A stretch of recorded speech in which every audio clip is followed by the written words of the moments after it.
members. Bisaya man yang Anything. asawa. You can do anything. It's like ganahan ka mag-share daghan testimonies. Pahin mag-practice, pahin principles, but ayaw lang. Ay, Bisaya recap, okay? But I just want to close with this before we have the Bisaya recap is, guys, take action. Even coming here to this trip, we're going to be gone for 3 weeks, okay? We didn't have the money, but God told us to go, and we came. And you know what? The finances have already come in. And now we're going to be in Vinoy next week or something, right? You know, once we said yes, and we took forward, you know, if we have to sell our car, if we have to sell stock, you know, we run out of savings, we don't have the money in the ministry, right? The ministry cash flow, we'll use our own personal finances. But if God told us to do it, we're going to do it. And every 101, okay? This is 101. I'm not. Okay, this is gold, guys. You guys might be, no. How do I win the lottery? What's the lottery? This is better. I tell you guys, just trust me. I've lived it. Isabel's lived it. Rudy and Naomi have lived it. Gahong kaayo. Okay, so all right. Shut up. Panihog. Is that not translated? And then we're overtime, but you know what? None of them ay. Kaya yun ang kayo. I don't care. It's important. Ayun siya nga, if you give a man a fish, makakaulan siya, ulat for a day. Pero kung tagahanin mo siya, luwanin mo siya, pamason, forever, lifetime na siya. So, isa ko lang po, atong recap. Dia. Praise God, ang nakatunan. Na-practical ma-apply din nato. Kaya abi nato ako mga lagad na ta sa Ginoo, know that my God shall supply all our needs. Pero dili klaro kaayo. Deuteronomy 28:12. Ang ihatag sa Ginoo, Deuteronomy 28:12. The Lord shall open His good treasure. Pero ang ilang unang buhaton is i-bless niya ang work sa atong hand. Abi nato maigura lang ta dahil magpaabot sa panalangin sa Ginoo. Ang buhat sa atong mga bata. Pangatagan ng tagkamot, dagdag mga puso para makauna-huna. That means, ang kamot, palihukon. Palihukon din. Dili siya magpuyo. Kinahanglan co-operate ka kay si Lord while the Lord Jesus was here, di ba? Kasi siyang trabaho, wagi yung lang niyang trabaho. Nakita na ko ang iyang kapugi.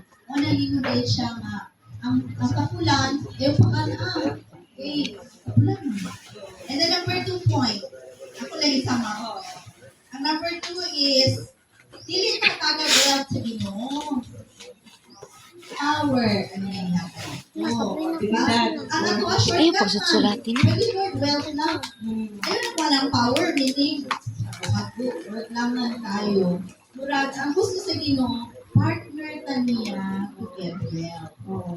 Kung di yun pwede, si Lord, di man siya din nagtapulat, good. So gusto niya, partner ka, sige. I-bless ta ka, mayong panglawas.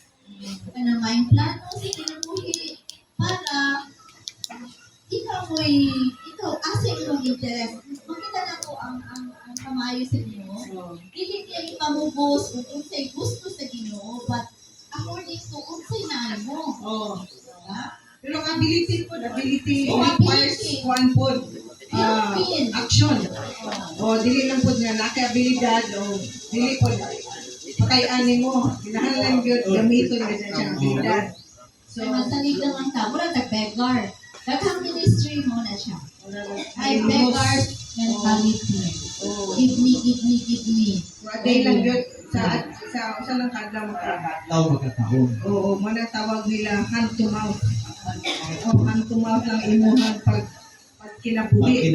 Pwede yung nakita si Lord. Kay si Lord, give man. Generosity gyud ato ang karakter sa Ginoo. Matay mo niya. Dahil kung akong kita, ato ang kinaiya is, sige na dawat. Murag di na mo ay plano sa Ginoo. Mga patuloy niya na, unsa nang dam? Dam gyud. O, nakita na mong dam, no? Nga nag-store ng tubig. Tubig na daw. Dili daw ta dams, pero tubo dito. O, tubo, mga pipes. Dayon tubo nga the cleanest pure limpyo kay namang ko'y tubo nga ipanglupa na. Oh, Uy, gamit. Tubo. walay gamit dayon nga kuan na so gamay kanang itong gamay ra kayo ang tubig mabot. Ang limpyo ang tubo the more na tubig o flow ang kuan. Mahadlok po ka mo gamit og tubig ni Oo. mahadlok po ka mo gamit og kanang tubig ikaw sa tubo nga. Mami ba ka na? Lagi. Murag Saka sa dili na life ang mga kuan ka ng mayong sana panglawas. Mami ba ka na? O, makadaot mo na. And finally, number third point yan na sabi sa kuan is ang ato ang preparation. Ang lang ita sa kanunay sa kanang opportunities na mamagay sa ato. So may word lang, Good and lazy. The master didn't say, "Oh, it's okay. It's you tried. You did your best." I understand. No, the master didn't say that at all. Look what the master said: "You wicked and lazy servant, you knew that I reap where I sowed not, and gathered where I have not sowed. Where I sowed not, and gathered where I have not true." Keep going. So because of that, you still should have put my money in the bank, and then at my coming, I should have received my money with interest. So if you at least could have taken my money and put it in the bank, which would have been the simplest thing to do, I would at least would have had a little bit. Now, all I have is what you gave me. And now inflation is eating my money. If you dig your money in the ground and leave it there, inflation is going to eat your payslip. Okay? I don't have time to teach on that, but that's what happens. Keep going. Take therefore the talent from him and give it to him which has 10 talents. Why? Why didn't the master go to the one that has 10 and say, "Listen, you've got 10. This guy's only got 1. Just give him 2. Now he has 3, we're all okay. You still have 7. Seed sa yuta, di ba? Huh? Ano the seed? Okay. Oh, okay. So, anyways, you guys understand. But we have to sow a seed. Everything starts with the seed. And it starts with our, first it's got to start with our heart. Are we really listening to God? Are we really spending time with Him? Are we really spending time with the King? Because when we do, and we get His heart, then it's easy to give up our finances. It's easy. If the Holy Spirit told my wife and I just to sell our house or even give it away, we've given away like several cars to people. Because God told us to do it. People come and pray, "Oh, please, Spirit, Pastor Kurt, please pray for us. We don't have money for our rent." You know what my answer is? Whose rent are you paying for? What seed are you sowing into other people's lives? "Oh, Pastor, I can't pay for my schooling." Oh, okay. Whose schooling are you paying for? What seed are you planting for them?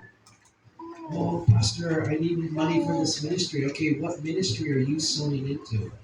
I heard a ministry that we work with in India. This, Kurt, Isabel, Pohon, garahan mi mag-sow sa imong or sa imong ministry or sa mga ministries na lain na sold to missionaries. What are you doing right now? One of the most awesome testimonies you heard in Katong 2020, right before COVID, we taught financial stewardship.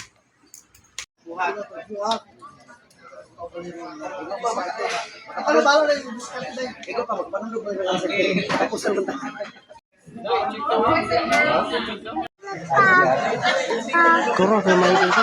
Wala ko number 1.